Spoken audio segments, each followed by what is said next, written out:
감사합니다. 이제는 우리 잘 시간입니다. 저는 알아요. 이 시간 이후에 많은 이들이 눈을 감을 거라는 사실을. 하지만 수련회니까 충분히 감안하고 용서를 해드릴 수 있도록 하겠습니다. 무료 사진 소스에서 산 정상의 풍경들을 좀 몇 개 이렇게 퍼왔는데 한번 보시죠. 정상에서는 이런 풍경을 볼 수 있습니다. 땅에서 보기가 쉽지 않은 풍경이죠. 이런 풍경을 산 정상에서 볼 수 있습니다. 저 우뚝 서면 저 위에서 볼 수 있는 그 시야가 주는 풍경과 아름다움이 있죠. 저 안에서는, 그죠? 땅에서는 저 풍경을 볼 수가 없겠죠. 산을 오르는 모든 사람들은 모든 게 어때요? 고통스럽습니다. 땀을 흘리고 무거운 배낭을 메고 높은 곳을 오르는 순간들이 힘들지만 막상 저렇게 정상에 서서 그 정상이 등산객에게 선물처럼 보여준 장면들을 보면 그 산을 오르는 사람들은 언제 그랬냐는 듯이 그 장관에 산을 힘겹게 오른 모든 수고를 보상받을 때가 아주 많이 있습니다. 저는 그런 풍경이 믿음 생활에도 있다고 믿습니다.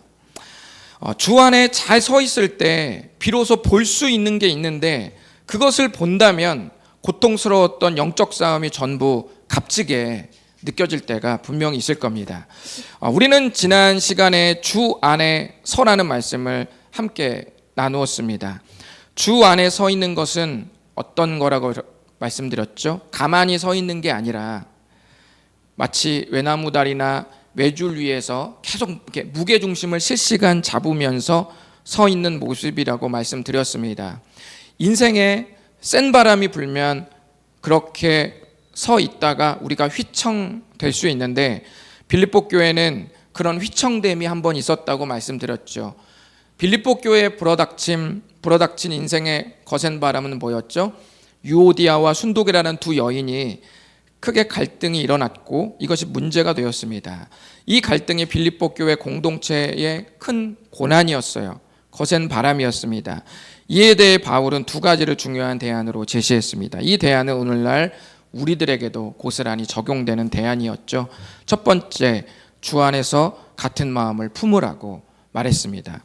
두 번째, 갈등하는 사람들은 서로 원수처럼 그때는 싸우지만 그러나 우리가 다시 각성하고 현타가 와서 다시 믿음의 눈으로 딱 보게 되면 어떤 걸 깨닫게 돼요? 갈등하는 사람들 모두 생명책에 기록된 소중한 사람들이라는 사실을 우리는 깨닫게 됩니다.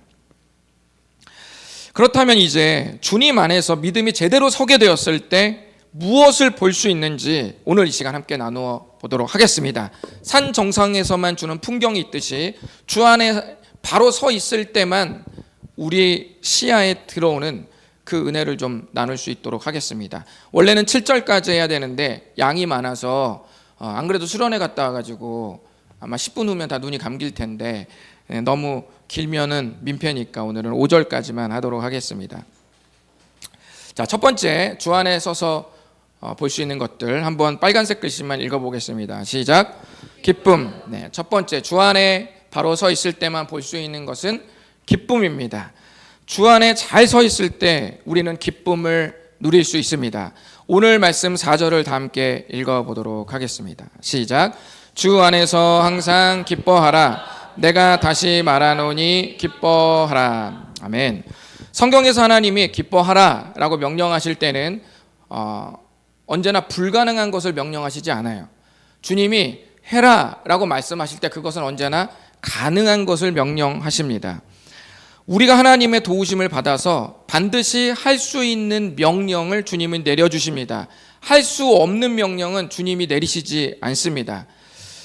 건물 이전을 하고 나서 이제 처음 제가 가보는 날 진현 형제님과 함께 가던 날이 있었는데 이전 사용자에게 도어락 비밀번호를 받았어요.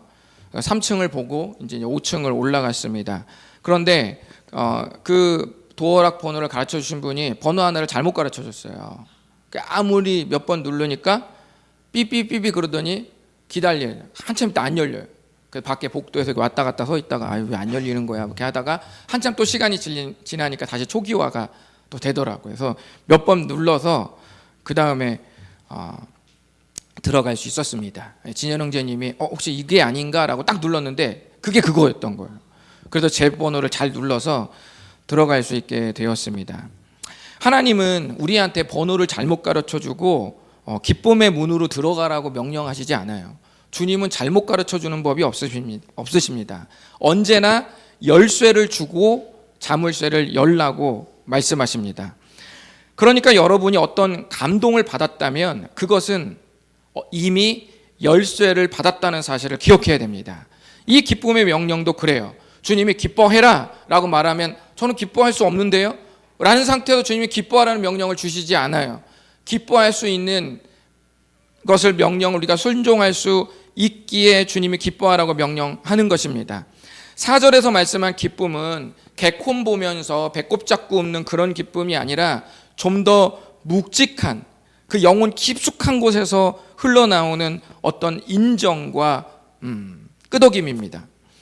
하나님과 씨름하면서 뭔가 깨달아질 때 오는 정서, 그럴 때 느끼는 정서가 뭐라고요? 기쁨입니다. 그런데 주 안에서 휘청될 때는 이 사실이 받아들여지지가 잘 않습니다. 그러니까 볼 수가 없는 거죠. 정상을 오르기 전에 정상의 풍경이 그려지지 않는 것과 같습니다. 하지만 많은 성경의 구절들은 주 안에 잘 서게 되었을 때 비로소 우리는 도저히 내 힘으로 깨달을 수 없는 은혜를 깨닫게 된다고 말씀합니다. 내비게이터 암송 69절에 있는 말씀인데 한번 읽어 보시도록 하겠습니다. 시작. 사람이 감당할 시험 밖에는 너희가 당한 것이 없나니 오직 하나님은 미쁘사 너희가 감당하지 못할 시험 당함을 허락하지 아니하시고 시험 당할 즈음에 또한 피할 길을 내사 너희로 능히 감당하게 하시느니라. 아멘. 하나님께서 피할 길을 내십니다. 기뻐할 수 없을 것만 같은 정서가 들 때 주님이 기쁨의 길을 여십니다. 그러므로 우리는 기쁨의 길을 여시는 주님을 받아들이고 순종하면 그 기쁨을 우리의 것으로 만들 수 있습니다. 하나님께서 그래도 마침내 감당하게 하신다는 거죠. 하나님께서 우리에게 명령하실 때 정서적으로는 우리가 아프고 힘들지만 그 명령에 순종하면 그 순종의 산을 올랐을 때만이 볼 수 있는 풍경이 있습니다. 이것이 사람과 하나님과의 줄다름질이에요. 사람은 뭐래요? 기쁨의 사건을 주세요. 그럼 제가 기뻐할게요. 하나님은 순종의 산을 오르면 그때 비로소 기쁨의 풍경을 본다는 것이죠. 이게 하나님과 사람의 줄다름질입니다. 그래서 순종의 산을 이런 말씀을 읽고 순종의 산을 오르는 사람들에게는 반드시 그 명령이 그의 것이 될 수 있습니다. 주 안에서 기뻐하라는 명령이 우리에게 너무 버겁게 느껴지지만 하나님은 우리가 기뻐할 수 있기 때문에 이 명령을 주신 겁니다. 할 수도 없는 것을 명령하면 그것은 희망 고문이죠. 사람을 괴롭게 하는 거예요. 아니 못하는데 어때 자꾸 하라 그래요. 그거는 고문입니다. 바울은 빌립보서에서 이미 자기 기쁨을 아주 자주 드러냈습니다. 1장 4절에서는 너희를 생각할 때마다 기쁨이 막 올라온대요. 기도하려고 그 이름 석자를 떠올릴 때마다 기쁨이 올라와요. 여러분은 어떻습니까? 여러분이 기도할 때 저를 떠올리면 뭐가 올라와요? 화가 올라와요? 아니면 기쁨이 올라와요? 뭐가 올라옵니까? 저 화상 또 오늘 길게 전하겠지? 뭐 이렇게 올라오세요? 뭐가 올라오십니까? 바울은 빌립보 성도들을 기도하려고 중보하려고 떠올렸을 때 기쁨이 올라왔대요. 그리고 1장 18절에 보면 자기가 오해를 받더라도 예수님이 지금 전해지고 있기 때문에 기쁘다고 말했고 2장 17절에는 빌립보 교회가 더 성숙한 공동체가 될 수만 있다면 내가 거기에 소모품이 돼도 프린터에 잉크 카트리지가 돼도 내가 기꺼이 희생하는 그 삶, 그것마저도 나는 기쁘다고 말했습니다. 그리고 아직 나누지 못한 말씀이지만 4장 10절에 가면 빌립보 성도들이 부족한 자기를 챙겨주고 신경 써주는 그 섬김에 큰 기쁨을 느낀다고 고백했습니다. 그러니까 바울이 말하고 싶은 고백 중 하나는 내가 주 안에 서서 삶을 살아보니 환경을 초월해서 기쁘더라는 고백을 하는 거예요. 자기가 하지도 못할 것을 요구하는 게 아니라 자기가 그렇게 살아보니 기쁨이 올라오더라는 거예요. 그러니까 너희들도 기뻐해라 라고 당차게 말할 수 있는 겁니다. 유명한 어떤 학자는 바울의 기쁨을 이렇게 표현했습니다. 한번 읽어보실까요? 시작. 솟아날 수도 있는 적개심과 공포를 이 기쁨의 벽으로 막아 놓았다. 아멘. 바울은 지금 기뻐할 수 없죠. 왜냐하면 로마에 투옥되어 있죠. 감옥에 갇혀 있죠. 그리고 사람들이 자기를 지금 억울하게 하고 있죠. 자기를 누르고 저마다 자기들의 이름을 내기 위해서 더 바울의 이름을 지우고 있죠. 그리고 바울은 감옥에 그냥 갇혀 있는 게 아니라 한 일주일 뒤에 풀려나는 그런 감옥이 아니라 이제 재판을 받고 잘하면 죽을 수도 있는 그런 상황에 놓여 있는 바울입니다. 그런데 그런 바울도 주 안에 바로 서 있어 보니 뭐가 올라와요? 기쁨이 올라온대요. 여러분이 여기에서 인생을 걸어야 됩니다. 바울은 하지 못할 것을 요청하는 게 아니라 자기에게 일어난 신비스러운 영적 화학작용을 경험하고 이거 되네? 그래서 여러분한테 기뻐하라고 지금 명령하고 있는 겁니다. 명령은 엄청 짧지만 그 명령 안에 담긴 뿌리는 엄청 깊습니다. 그래서 저는 여러분께 주 안에서 기뻐하라는 명령에 순종할 수 있도록 이 시간을 빌어서 조금 도움을 드리려고 합니다. 환경을 초월해서 기뻐하는 사람들의 모습의 특징이 두 가지 있는데요. 여러분에게 이 두 가지 특징이 있는지 한번 살펴보시기 바랍니다. 보시기 바랍니다. 두 가지 한번 읽어보실까요? 시작. 하나님의 시선, 예수님을 사랑. 네, 이 두 가지 특징이 있어요. 환경을 초월해서 기뻐하라는 명령에 순종하고 그 기쁨을 경험한 사람들의 두 가지 특징을 보니까 첫 번째는 그 사람이 하나님의 시선으로 자기 인생을 보더라는 거예요. 두 번째는 그 사람이 진짜 예수님을 사랑하더라는 겁니다. 주 안에서 기뻐하는 사람들의 특징 중 하나는 하나님의 시선에 집중되어 있습니다. 주님의 시선에 몰입되어 있으면 신기한 해석학이 생깁니다. 여러분은 이걸 보고 직관적으로 뭐가 떠올려요? 대답해 보세요. 하나, 둘, 셋. 어렵게 이렇게 나오잖아. 이런 소리가. 어떤 사람은 오리라고 말하고 어떤 사람은 토끼라고 말합니다. 그러니까 분명히 여러분이 첫 번째 꽂힌 그 시선이 그 동물을 가리킬 거예요. 이거는 일부러 만들어진 그림입니다. 그러니까 어떻게 보면 저 귀가 부리인 것 같아서 오리 같기도 하고 어쩔 때는 그 반대편이 토끼의 입모양 같은 느낌도 들어서 토끼라고도 말할 수 있는 것이죠. 어떤 사람에게는 토끼고 어떤 사람에게는 오리입니다. 무슨 말이냐면 보는 사람의 시선에 따라서 달라 보일 수 있다는 말입니다. 하나님의 시선으로 내 인생을 보는 것과 내 시선으로 내 인생을 보는 건 확실히 다릅니다. 하나님의 시선을 어디에서 배우죠? 내 시선은 내가 그냥 내 이 두 눈으로 보고 내 머리로 내 딸리는 내 머리로 두뇌로 돌려서 생각하면 그게 내 시선인 건데 그건 배울 필요가 없는 것인데 그렇다면 하나님의 시선은 어디에서 배워요? 성경의 말씀에서 배우는 겁니다. 성경의 말씀을 듣고 배우면서 내 시선에서 하나님의 시선으로 내 인생을 보려고 하는 거죠. 그러면 오리가 토끼가 되기도 하고 토끼가 오리로 되기도 합니다. 다른 결론이 나올 때가 있어요. 그래서 기쁨은 감정이 아니라 해석입니다. 그때 우리는 기뻐할 수 있습니다. 또 하나는 예수님을 사랑하는 겁니다. 여러분 예수님 사랑하세요?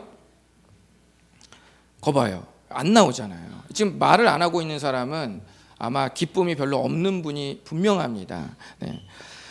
제가 예수님을 사랑하잖아요. 그러면 극복되는 게 아주 많아집니다. 제가 청소년 사역을 10년 넘게 하면서 깨달은 게 하나 있어요. 여러 가지를 깨달았는데 한 가지 깨달은 게 있다. 그 중에 하나를 말씀드리면, 어른들은 수련회를 갈 때 시설이 중요합니다. 어른들은 수련회를 가면 시설이 중요해요. 그래서 시설 그 방 안에 들어갔는데 방에서 일단 냄새가 난다. 그럼 못 주무시는 분 많아요. 그리고 일단 그 방이 청결 상태가 불합격이다. 벌써 눈에 딱 들어왔어요. 그러면 벌써 딱 못 잡니다. 어른들이 사람이 안 중요하다는 말이 아니라 나이도 있고 건강도 그렇고 그렇게 가리는 게 좀 이제 나이 때문에 생기다 보니까 수련회 시설이 나름 중요해요. 그래서 요즘에 수련회를 정할 때 시설을 아주 좋은 곳에다 할 수밖에 없습니다.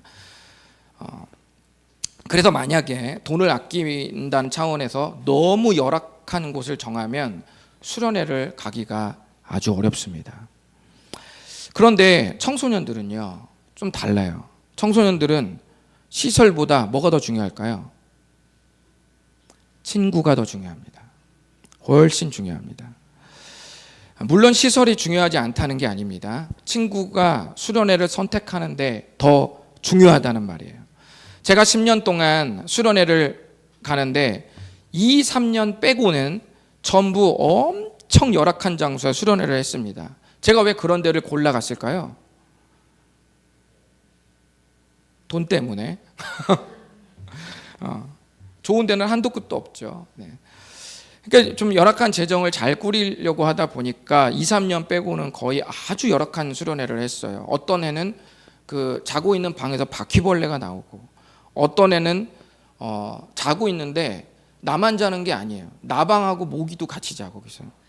그리고 어떤 해에는 수영장에 쥐가 빠져 있고, 어떤 해에는 조그만 방에다가 애들을 막 때려 넣어가지고 애들이 막 겹겹이 2층, 3층으로 자게 만들어서 어쩔 때는 그렇게 뭐 배려구 나발이 구간에 막 수련회를 막 이렇게 막 열악하게 진행을 하는 것이죠. 그런데 신기한 건 뭐냐면 은혜를 받고 인원이 날마다 늘어. 해마다 늘어요. 인원이. 신기한 일이죠. 제가 무슨 말을 하는 거냐면, 환경이 열악해도 주님을 사랑하면 환경보다 뭔가 은혜를 받는 극복되는 그 뭔가가 있다는 걸 말씀드리는 거예요. 주님을 더 사랑하면 환경을 뛰어넘는 뭔가가 더 중요해지는 때가 있습니다. 환경보다 주님이 더 중요해집니다. 그때 고난을 뚫고 고난을 찢고 기쁨이 올라옵니다. 새 찬송가 438장 3절 가사를 아시지 않습니까? 높은 산이 거친 들이, 그 다음에 뭐예요? 초막이나 궁궐이나 내 주 예수 모신 곳이 그 어디나 하늘나라. 초막이나 궁궐이나 바퀴벌레 나오는 방이나 스위트룸이나 쥐가 빠진 수영장이나 청결한 수영장이나 그 어디나 뭐라고요? 하나님의 나라가 임하더라는 거예요. 주님을 사랑하면, 내가 사랑하는 그분을 모신 그분과 내가 함께 동행한다는 것만 있다면, 시설이 안 중요한 것은 아니지만, 사람이 안 중요한 것은 아니지만, 고난이 안 힘든 건 아니지만, 그러나 그 가운데서도 하나님의 나라가 임하더라는 거예요. 여러분, 예수님을 사랑하십니까? 이렇게 우리는 주 안에 섰을 때 비로소 이 기쁨을 가질 수 있습니다. 이것이 가능하기 때문에 하나님은 우리에게 주 안에서 기뻐하라고 명령하셨습니다. 그렇다면 두 번째로 우리가 주 안에 섰을 때 볼 수 있는 게 뭘까요? 우리 한번 파란색 글씨만 읽어보도록 하겠습니다. 시작.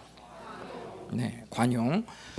주 안에 섰을 때만 볼 수 있는 것 두 번째는 관용입니다. 우리는 주 안에 섰을 때 관용을 베풀 수 있습니다. 관용이라는 말이 어린이 친구들에게는 많이 어려울 수 있는데 조금 있다가 제가 풀어드리도록 하겠습니다. 우리 다 같이 5절을 한번 읽어보실까요? 시작. 너희 관용을 모든 사람에게 알게 하라. 주께서 가까우시니라. 아멘. 하나님은 우리에게 너희들에게 있는 관용을 모든 사람에게 알려라 라고 말했어요. 관용이란 단어는 우리나라의 말로 딱 잘라 말할 수 있는 단어가 없습니다. 우리나라에 한이라는 말이 있죠. 한이 어려 있다라고 할 때 한 아세요? 네, 지금 여기서 한 7분 정도가 입신의 경지에 이미 들었어요. 지금 하나님의 나라 이미 가 계십니다. 거기서 지금 주님과 저보다 더 훨씬 잘생기시고 따뜻하신 주님과 교제 중에 지금 계세요. 괜찮습니다. 좀 더 교제하고 제가 교제 마칠 때쯤 되면 말씀드릴 테니까 걱정하지 마시고 거기서 사발면도 드시고 짜장면도 드시고 바베큐도 또 예수님한테 바베큐도 구워달라고 하셔서 충분히 즐기시다가 제가 때가 되면 알아서 놓고 할 테니까 걱정하지 마시고 계속 있으십시오. 우리나라의 한이라는 단어가 영어로 옮기면 뭐가 될까요? 한 이거요? 이게 영어 단어로 옮길 수 있는 단어가 없어요. 우리나라에 그 한이 어려 있다라고 할 때 그 한은 우리는 느낄 수 있어요. 뭘 말하는지. 근데 누구한테도 그럼 우리나라 사람한테도 그 한이 뭐야라고 말하면 그게 진짜 뭐 응어리 뭐 막 이러면서 뭐 거시기한 그 어떤 그 막 이렇게 표현할 수밖에 없는 그게 있어. 그렇지만 우리는 알아. 한이 어려 있다 할 때 한을. 근데 영어로는 못 옮기죠. 그런 단어가 그리스어도 있다는 거예요. 그게 뭐냐면 관용이란 단어예요. 이게 도대체 뭔 단어지? 그래서 저의 스승이신 고 장두만 박사님은 이 단어가 의미하는 느낌을 아주 여러 가지로 표현했습니다. 그분이 찾을 수 있는 데까지 찾았는데 이렇게 다양한 의미가 담겨져 있대요. 양보하는, 점잖은, 친절한, 합리적인, 은혜스러운, 온화한, 관대한, 참을성 있는, 온건한 이런 등등의 엄청난 단어들이 이 관용이라는 그리스어 안에 다 담겨 있다. 그러니까 우리나라 말로 표현하기가 되게 애매한 거죠. 그래서 개역개정은 그냥 그 중에 하나를 골라서 관용이다 라고 이렇게 번역을 한 것입니다. 하나님은 우리에게 너희들에게 있는 너가 그리스도인으로서 뭔가 다듬어진 너의 안에 있는 그 주님으로 말미암아 너가 뭔가 베풀 수 있는 그 따뜻한 그 무언가가 있다면 그것들을 사람들에게 알게 하라는 거예요. 알게 해라. 그런데 잘 보시면 우리가 생각해 보면 저런 단어와 의미들이 좋은 거라는 걸 모르는 사람은 없어요. 그리고 저런 덕목이 우리에게도 있으면 좋다는 사실을 모르는 사람도 없습니다. 하지만 쉽지 않다는 게 문제죠. 그런데 5절을 자세히 보시면 관용이라는 단어에 의미심장한 문장을 연결해 놓았습니다. 따라서 해보실까요? 주께서 가까우시니라. 네, 아멘입니다. 관용이라는 단어에 주께서 가깝다, 너에게 가깝게 거의 다 오셨다라는 말씀을 붙여 놓았습니다. 왜 성경은 관용과 주님이 가까우시다는 말을 붙여 놓았을까요? 이것을 우리가 아는 게 참 좋습니다. 여러분, 10,000원을 갖고 있다가 누군가에게 10,000원짜리를 사주는 것은 어때요? 어렵죠. 왜냐하면 내 전부를 털어야 되니까 그건 어려워요. 옛날에 우리 여기 주일학교 아이들이 목양실 문을 두들고 치토스를 갖고 와요. 한 봉지를. 그러면 야, 목사님 치토스 좋아하는데 치토스 드릴까도 이렇게 하면서 애들이 치토스를 준다 이 말이죠. 그러면은 그걸 제가 딱 받으려고 딱 하면은 그 치토스를 다 주려고 했던 게 아니야. 치토스 중에서 하나를 빼서 그거를 톡 잘라서 또 절반을 딱 주고 가더라는 거예요. 그러니까 우리가 이만큼 있는 데서는 다 주는 건 어렵죠. 다 줘야 되니까. 그런데 만약에 우리가 10,000원에서 10,000원을 누군가를 사주는 건 좀 어려워요. 그렇지만 100,000원에서 10,000원짜리를 누군가 사주는 건 어때요? 좀 더 편하지 않겠어요? 그러니까 더 안정감이 들면 태도가 어때요? 더 너그러워지더라고요. 더 관용스러워진다고 말씀드리는 겁니다. 양보하는 마음도 생기고요. 훨씬 친절해집니다. 어떤 사람이 10,000원짜리를 사주러 갔는데 메뉴를 20,000원짜리를 골라도 기분이 나빠요, 안 나빠요? 100,000원 있으면 그 정도는 괜찮아요. 오케이. 근데 내가 20,000원을 가지고 10,000원짜리 사주고 나도 10,000원짜리 먹으려고 했는데 옆에 내 같이 간 사람이 20,000원짜리 메뉴를 고르면 어때요? 그럼 밥그릇 던지고 나오게 되는 거죠. 싫은 거죠. 그래서 여유가 있으면 언제나 너그러워지는 겁니다. 주님이 가까우시다. 주님이 가까우시다라는 말은 시간으로서 가깝다는 말도 되고 공간으로서 가깝다는 말이 모두 포함된 뜻입니다. 시간으로서는 뭡니까? 주님이 오실 날이 멀지 않다는 마음입니다. 이번에 청피풀 찬양을 목사님 유심히 들으니까 이 주님의 다시 오심에 대한 가사가 아주 엄청 많더라고요. 압도적으로 이번에 많더라고요. 혼자가 아니야라는 주제인데 거기다가 주님의 재림이 있는 가사를 아주 많이 부르시더라고요. 주님이 오실 날이 멀지 않다, 가깝다. 첫 번째는 시간으로서는 그런 뜻입니다. 주님이 곧 오신다, 가깝다 이런 뜻입니다. 주님이 오실 날이 멀지 않았다는 마음이죠. 주님이 언제 오시죠? 아무도 모릅니다. 날짜를 말하는 교회가 있다면 그 교회는 무조건 이단입니다. 그리고 사이비 단체예요. 날짜를 말하면 무조건 그곳에서 빨리 나와야 됩니다. 이단이에요. 주님이 언제 오시냐? 아무도 모릅니다. 그런데 언제든지 주님이 오실 수 있다는 생각을 하면 주님이 가깝게 느껴지는 거예요. 예전에 어떤 분이 그런 말씀을 하셔요. 결혼하니까 오히려 가족들은 명절날에만 보더라는 거예요. 명절날에는 한번 보고 오히려 매주마다 교회 식구들을 보니까 오히려 이 가족들보다 교회 식구들이 더 가깝게 느껴진다고 말씀하셨던 기억이 납니다. 가깝다라는 느낌, 어떤 느낌인지 아시겠어요?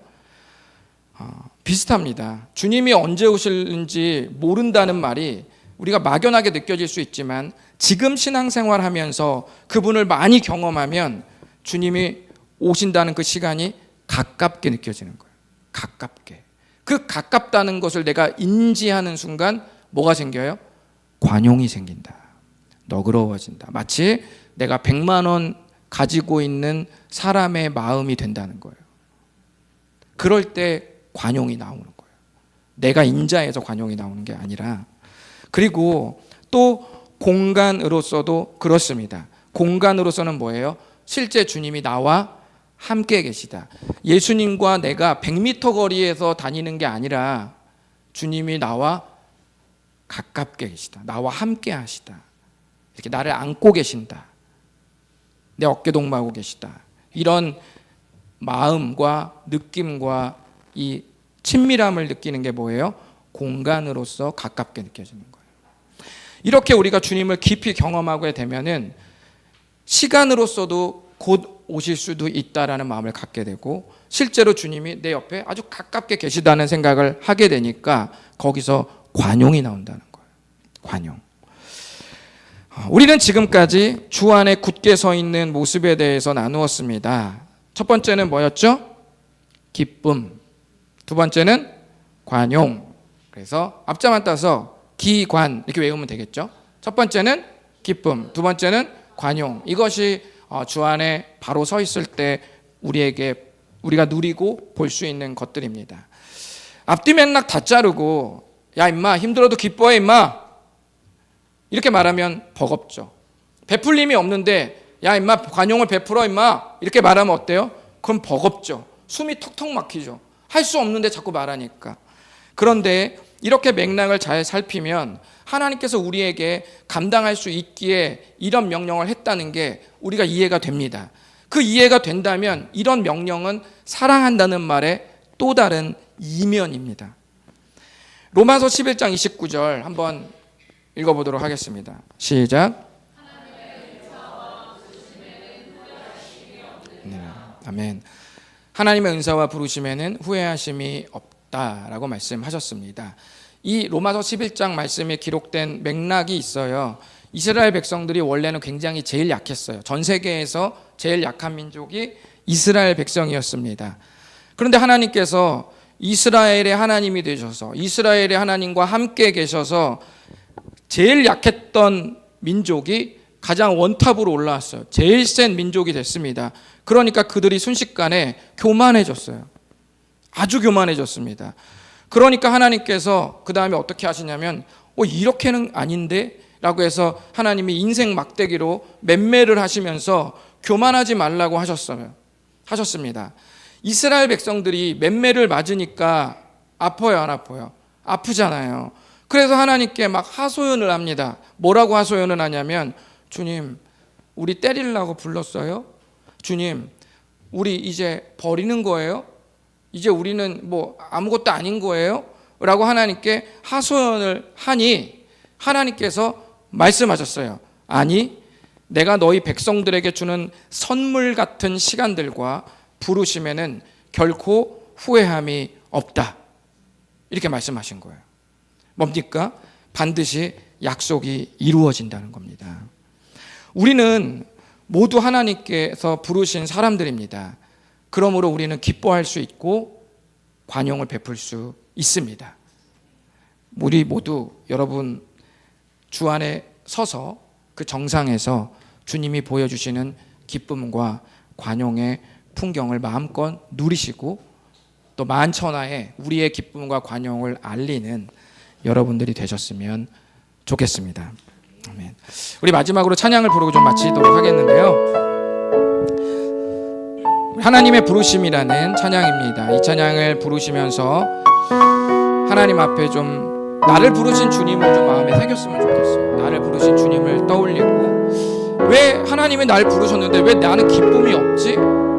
하나님이 날 부르셨는데 나는 왜 너그럽지가 않지? 나는 언제나 왜 위축되어 있고 마음이 조급하지? 이거 뭔가 문제가 있죠. 주님, 주 안에 바로 서고 또 하나님의 부르심을 내가 결코 오해하지 않는 제가 되게 도와주시옵소서. 이런 마음으로 우리 다 같이 찬양하도록 하겠습니다.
반주에 맞춰서 우리 잠시 생각하고 기도해 봤으면 좋겠습니다. 여러분, 하나님이 여러분을 부르셨을 때 가장 좋은 것으로 준비했다라는 이 사실을 여러분 마음속에 받아들이십니까? 하나님께서 부르셔서 만나게 하신 사람이 우리에게 최고의 사람입니다. 하나님이 부르셔서 우리가 경험한 사건이 가장 좋은 사건입니다. 하나님께서 우리를 부르신 그 때가 가장 좋은 타이밍입니다. 혹시나 이런 모든 것들을 내가 믿음 안에 저편으로 가두어버리고 내가 생각한 때, 내가 생각한 사건, 내가 생각한 그 시간만, 그 사건들만, 그 사람들만 선별해서 좋다고 여기지는 않았습니까? 주님, 우리 믿음의 사람들은 선별해서 특정한 것만 좋다고 말하는 사람들이 아닙니다. 하나님이 우리를 부르셔서 우리에게 베풀어 주신 모든 것들, 우리가 경험한 모든 것들은 가장 좋은 것임을 고백합니다. 왜냐하면 나를 부르신 그 뜻이 내가 생각하는 것보다 더 크고 놀랍기 때문입니다. 그 믿음을 가지고 이 시간 기도합니다. 주님, 내가 지금 기뻐할 수 없고 내가 지금 베풀 수 없는데 왜 나에게 그런 말씀을 하십니까? 이제 더 이상 이 시선에서 우리가 떠날 수 있기를 바랍니다. 하나님의 시선으로 온전히 바라봐서 주님이 나를 부르셔서 이 순간 내가 경험한 이 일들, 내가 경험한